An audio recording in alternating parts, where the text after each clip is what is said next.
Hey, thanks for joining today. Today we're going to go beneath the headlines and look at an interesting story that might have escaped the front page.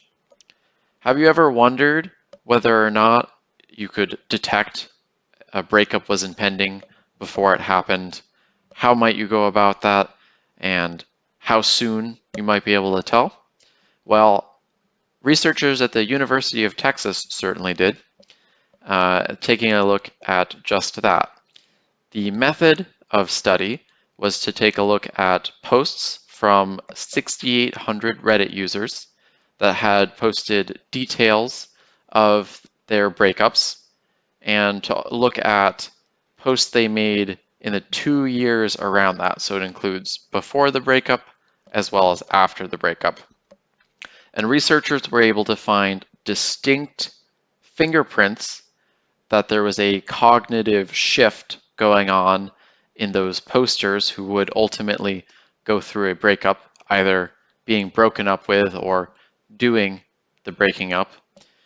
What they observed is a change in the language they use to become more informal, to use more pronouns like I and we, which scientists believe are indicative of a more internal focus from the subject, which does have a correlation with people being depressed and sad, and that more internal focus also corresponds to a decrease in overall analytical thinking. Interestingly, these changes were detectable in other types of discussions, not just when they were talking about their relationships. They could be posting on any number of subjects, and these subtle shifts in the language that they were using is still detectable in all of these other areas, which really speaks to the deep and pervasive psychological shift that people are going through in the build-up to a breakup.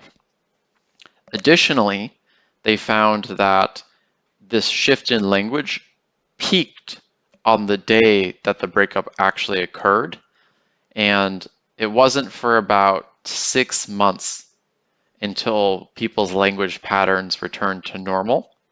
And unfortunately, some people still hadn't had their language patterns return to normal even a year later. Thanks for joining us today for this quick hit on this story that I came across. If you liked this content, please leave a like, consider subscribing, leave me a comment below if you'd like to hear more quick news bits like this one. Thanks, and have a nice day.